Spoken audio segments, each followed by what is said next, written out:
Big Ten Commissioner Tony Petitti has been radio silent when it comes to the future of the college football playoff format. Why is that? All the other commissioners have stated their opinions publicly.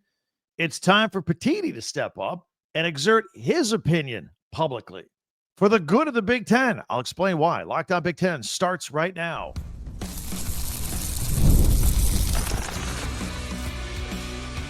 You are Locked On Big Ten, your daily podcast on the Big Ten Conference. Part of the Locked On Podcast Network, your team every day. Welcome to Locked On Big Ten. I'm Craig Sheeman, 40 years as a sports talk show host and play-by-play announcer, and I want to thank you for making us your first listen each and every day. We're free and available wherever you get your podcasts and on YouTube.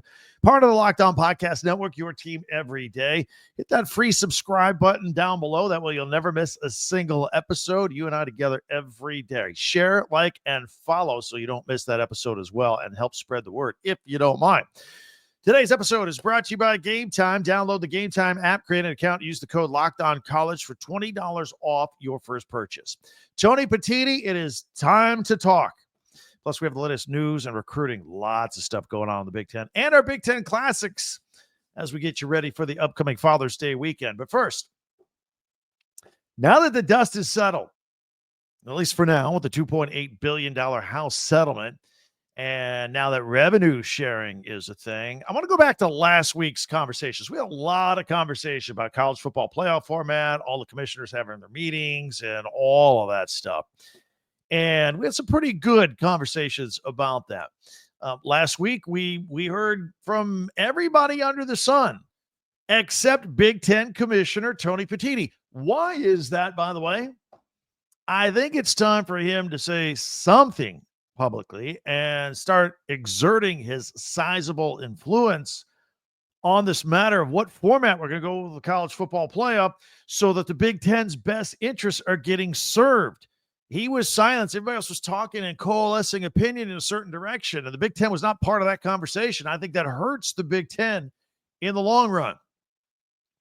The Power Four conferences, of course, as you know, held their annual spring meetings over the past couple of weeks.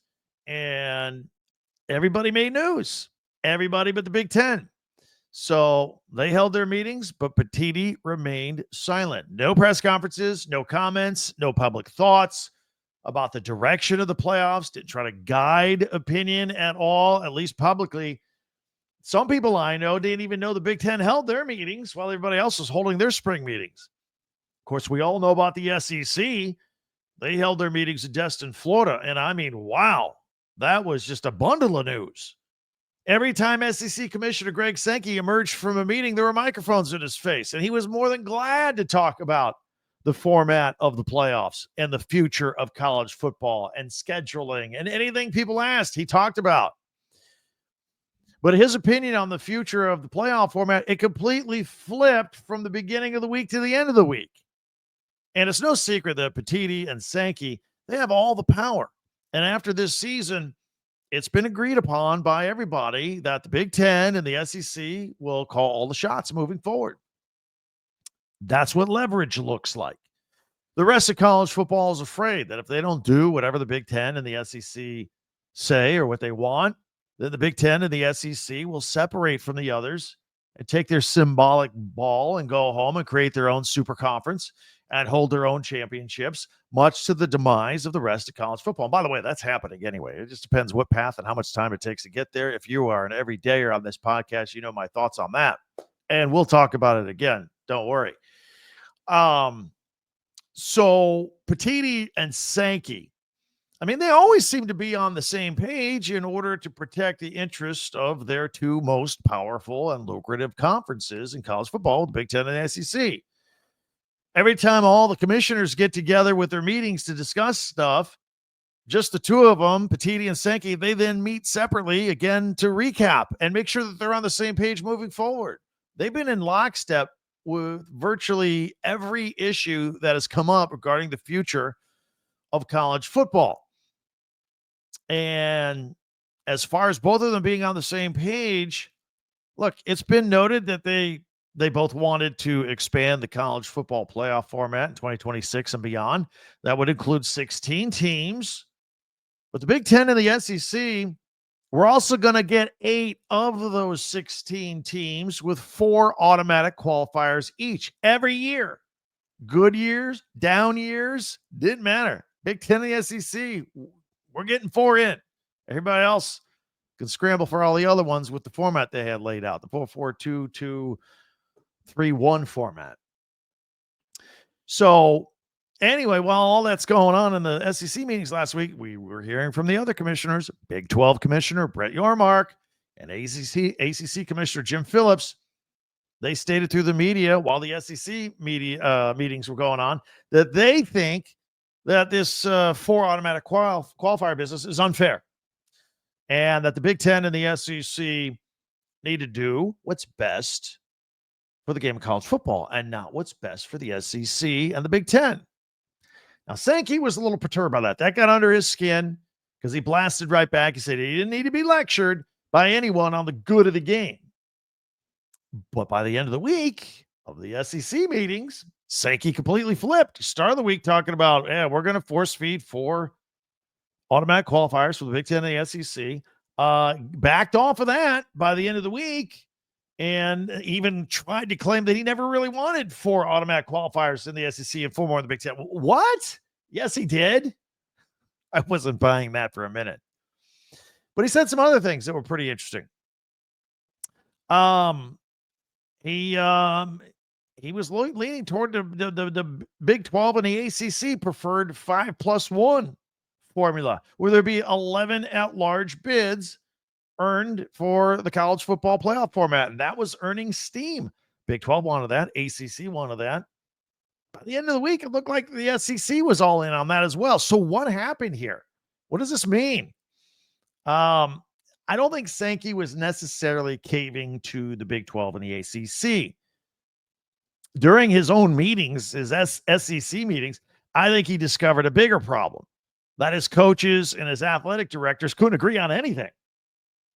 The coaches hated the automatic qualifier idea. The athletic directors wanted the automatic qualifiers. Oh, and by the way, they also want a 9th conference game because they want to bring in more money. The coaches hated the 9 games. They feel like the 8 is enough in the SEC. It's tough enough. So nobody was agreeing on anything. Now let's remember, Sankey doesn't work for the good of the game. Sankey works for the SEC. And now he found himself having to thread the needle between all these coaches and athletic directors that all wanted something different. He's trying to appease his bosses. So where does that leave Tony Petitti and the Big Ten? Did everything just blow up in their face? Well, what we learned was that Petitti, who had championed the 4 automatic qualifiers, we also learned that talk of scrapping the conference championship week and replacing that with play-in games to earn automatic qualifiers between the 3rd versus 6th place teams in the Big Ten and the 4th versus 5th place teams in the Big Ten to earn a couple of those 4 spots. That was all Petitti's idea. In other conferences, this all came from Petitti. That's what we learned last week. And Petitti and the Big Ten also want the SEC to jump from 8 conference games to schedule a 9th one, so that maintains a level playing field. If both are going to be trying to grab playoff spots, well, the Big Ten's got 9 tough conference games, and the SEC's only got 8. Maybe they can schedule another cupcake and get another win. That's not fair. So Petitti definitely wants to see his brothers at the SEC go ahead and schedule a 9th game, kind of keep things even. And then after that's done, we could talk about the Big Ten and the SEC scheduling each other in non-conference games every year, and everybody having one big game against each other in the schedule. So a lot in the air right now. But it's time for Petitti to step up and publicly state what he wants and what he thinks instead of having us kind of guess our way through all this. And I'd like to know what he thinks are in the best interests of the Big Ten, not necessarily the good of the game at this point, because it looks like the Big Ten's best interests are fading away. Now, I've gone back and forth with the 5+11, the 4 automatic qualifiers. My opinion is, I don't want us to be expanding playoffs anyway, but we're gonna. So that ship has sailed. As far as what format goes, I just want it to be even for everybody. And so the Big Ten has the best chance as good of a chance as anybody else to get these playoff spots sewn up. But he needs to shape public opinion right now, including mine. Let me hear from you. Give me your explanation. Which is the best format? What should we be doing right now? What should we be clamoring for? And I hope Tony Petitti is not just sitting here running out the clock with his silence, just waiting for his annual State of the Big Ten address on July 22nd, opening day of the Big Ten meetings or the Big Ten Media Days in Las Vegas. A lot of momentum could slip away between now and then. And by the way, when he is asked questions about these issues at Big Ten Media Days, I hope he answers the question with some substance and some authority and some persuasiveness. And we're not interested in like a politically correct, neutral answer like the ones that Roger Goodell gives in his annual State of the NFL League address before the Super Bowl. It's time to talk. It's time to get something formed here together. It's time to sway opinion. Let's find out the Big Ten and the SEC are on the same page after all. Tony, it's time to talk. Love your comments out there. Hit us up with the comments on YouTube. And I also ask you to hit that subscribe button. It's free. That way you'll never miss a single episode. Share, follow, and like Locked On Big Ten. Don't forget our website as well. TalkBig10.com, the number 10. All of our podcasts go there. Plus, you can get yourself some Big Ten merchandise right there. Just click, get it ready for the 2025 season. Shirts, T-shirts, hats, all that right there on our website with our podcast. Got some Big Ten recruiting news coming up and some good stuff too. Big week for UCLA and their offensive line. We'll also have our Big Ten Classics and live action. All that is coming up here in just a minute on Locked On Big Ten. There's nothing like the NBA playoffs. You got intensity, buzzer beaters, no doubt about that with the NBA finals. Fans going crazy. And if you want in, Game Time makes it fast and easy to get seats, even for the biggest playoff games, no matter what the sport is, basketball, baseball over your summer vacation with your kids.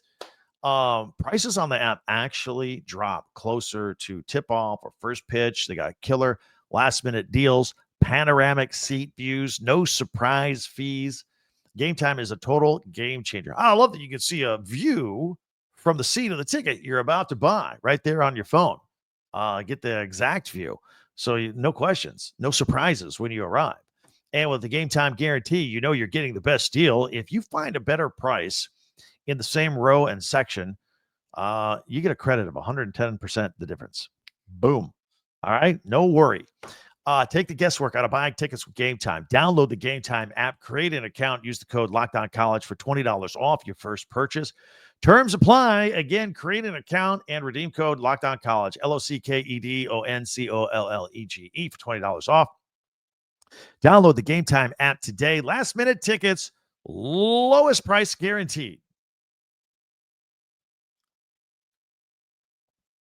Thanks for making Locked On Big Ten your first listen each and every day, especially you everydayers out there. Meanwhile, hit that free subscribe button down below. We're making a push for 20,000 subscribers before the start of football season. We're getting close.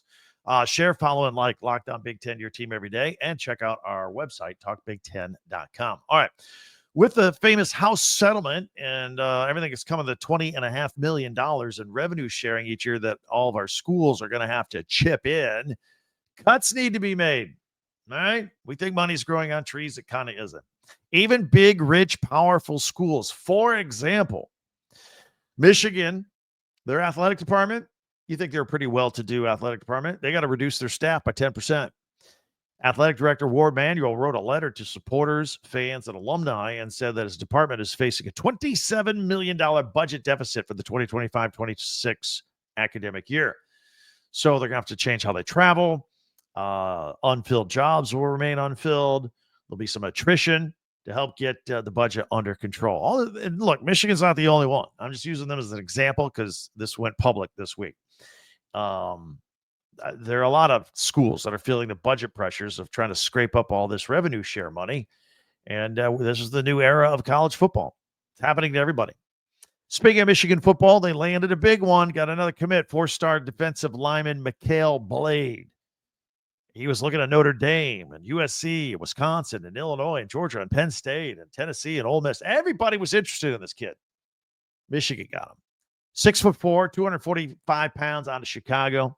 He just visited Ann Arbor back on June 6th, so it must have gone well. They were able to close that deal. He had just visited Wisconsin and Purdue as well. He is a top 5 player in the state of Illinois.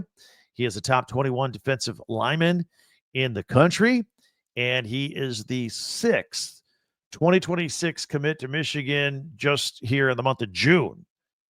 It is the second edge rusher, Tyreek Boney out of Washington, D.C., also coming. So getting those defensive edge rushers in there. By the way, the Wolverines class of 2025 was the number 6 class in the country, but they're off to a slow start here in 2026. But starting to pick up right now. And I always point out, Sharon Moore got off to a slow start in 2025, and then it just steamrolled and then capped off with Bryce Underwood. That actually got a few more kids to come as well. So I wouldn't be too alarmed about a slow start in 2026 if Sharon Moore, if that's his MO, to close strong and finish strong. And got an interesting story about Ohio State and one of their recruits, 4-star corner Justice Fitzpatrick out of St. Thomas Aquinas out of Florida. He just committed to Georgia on Tuesday. So why am I talking about Ohio State? Well, he committed to Georgia on Tuesday, and then he accepted a visit to Ohio State. It doesn't sound like it's a done deal there in Georgia. He's taking his official visit to Ohio State this weekend. So you commit to Georgia last Tuesday. You come visit Ohio State this weekend. What does that tell you? Never over till it's over. He's the number 4 corner in the class of 2026. He's got over 40 scholarship offers. 40. How many Division I schools are there? He's got 40 offers. Basically, everybody's offering this kid. Buckeyes have been after him for a long time, so they haven't given up. It should be noted that the Buckeyes they're getting kind of loaded at corner. They got 2 corner commits from the class of 2026 already. 4-star prospects Jacob Witherspoon and Jordan Thomas. And don't forget, they got 5-star Devin Sanchez this year, 2025. Shored up on the back end of that defense for Matt Patricia and company at Ohio State. Another good get for the UCLA Bruins. A good week this week on their offensive line. 4-star Johnny Jones. He announced Monday that he's coming to Westwood after an official visit. Ole Miss, Penn State, Colorado, Vanderbilt, FSU, all interested in him. He's huge. 6'7", 315 pounds. He is the number 8 offensive tackle on the board for 2026. In fact, Florida State has had this guy circled. This is a big recruiting loss for them and a big gain for UCLA.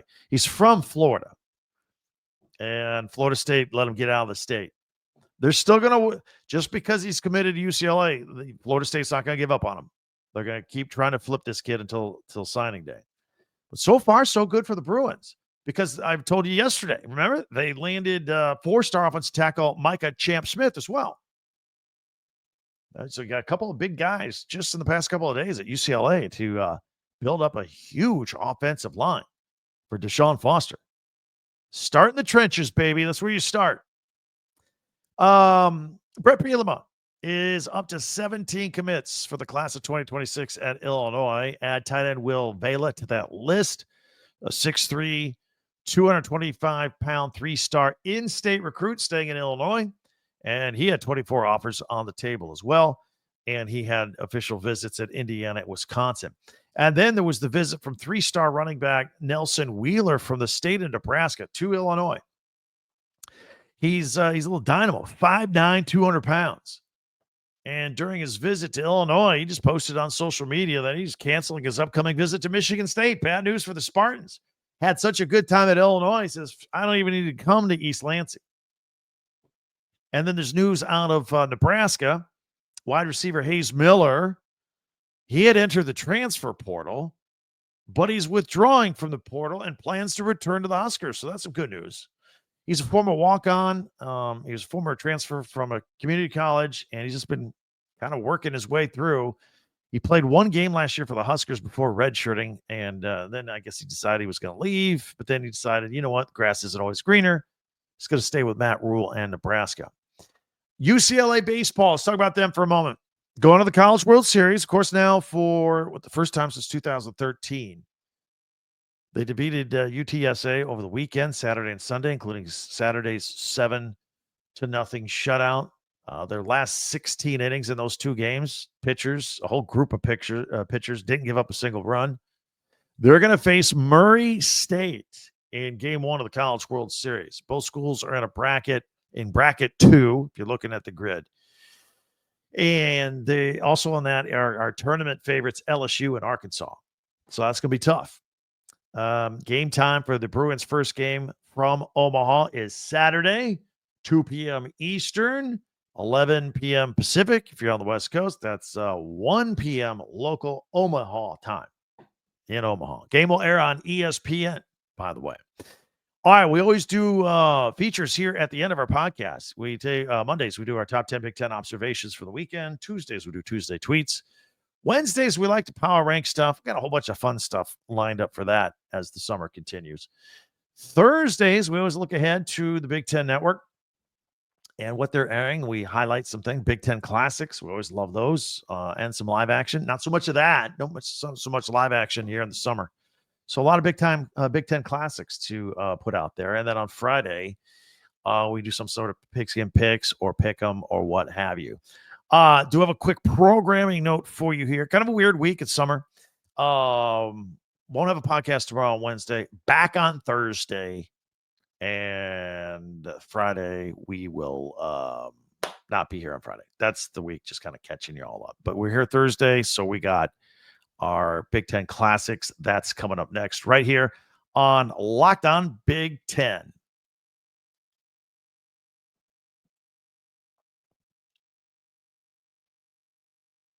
All right, it's time now for our Big Ten Classics, looking ahead to the weekend.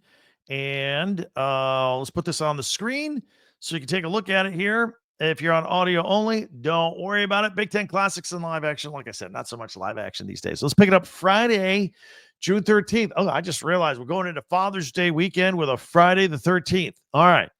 We got ourselves 4 o'clock Eastern, 1 o'clock Pacific, USC Basketball Classic, Michigan State versus USC. That's where Desmond Claude scored 19 points to help lead the Trojans to a 70-64 upset victory over the 7th-ranked Spartans. Then we skip ahead to 10 o'clock Eastern.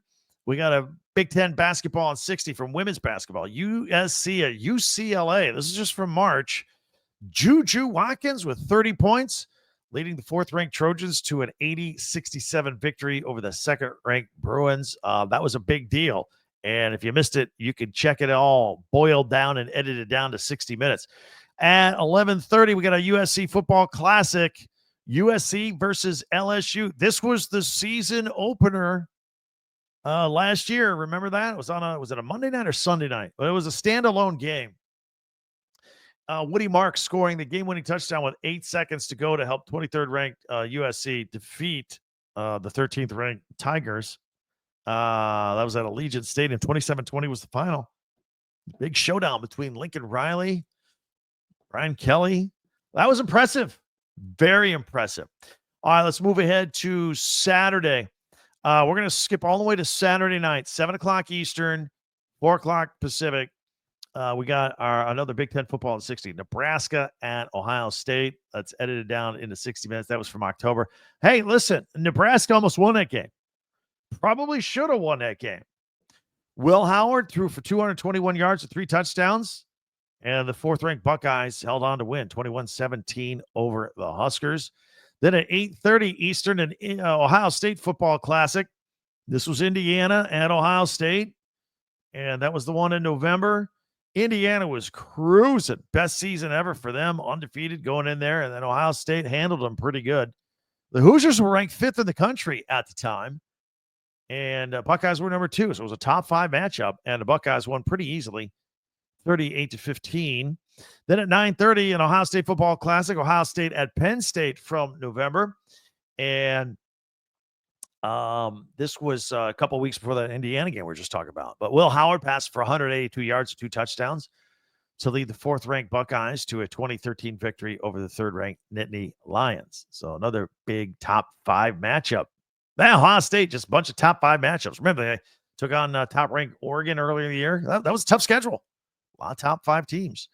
Then we'll close it out on Saturday at 10:30 Eastern, 7:30 Pacific, with the Ohio State spring game from several weeks ago, in case you missed all that. Now, on to Sunday, Father's Day, a big slate. If your dads want to sit back and watch some Big Ten and relive the glory days, first of all, we'll pick it up at 1 o'clock Eastern. Another Big Ten football in 60, Michigan State at Michigan from last October, where Colston Loveland caught 2 touchdown passes and a 2-point conversion to help lift the Wolverines to a 24-17 victory over the Spartans. At 7 o'clock, a Michigan basketball classic.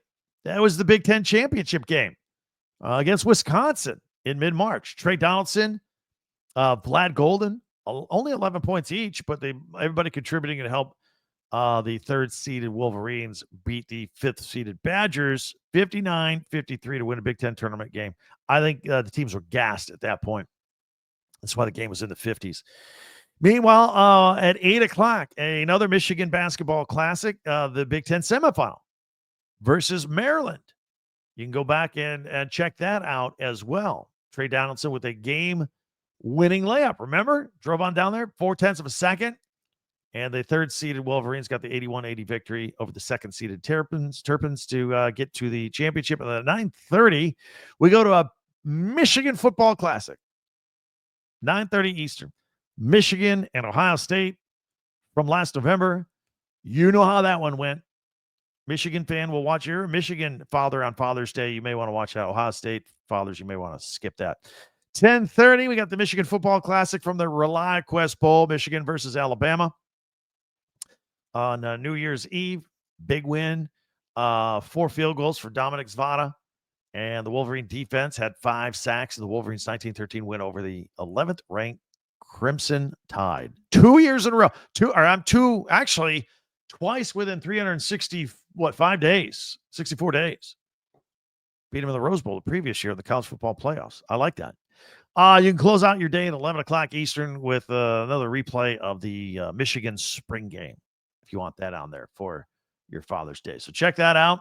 The Big Ten Classics, a lot of stuff to look at there from the network to enjoy. Again, programming won't be here tomorrow for your Friday. Get you into your Father's Day weekend.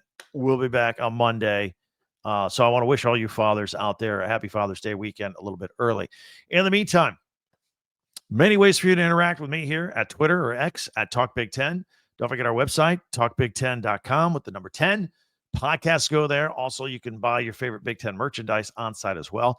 Before you go, how about a Father's Day gift to me? How about hit that subscribe button? It's a free gift. It's free. And then you and I, we're hooked up together every single day. You'll never miss an episode. And also feel free to share, follow, and like. Go back and check out another podcast of Locked On Big Ten for a second listen, or you can check out our friend Brian Smith, all the latest on the portal. We had that news about the receiver from Nebraska, but he's got it all, top to bottom, everywhere.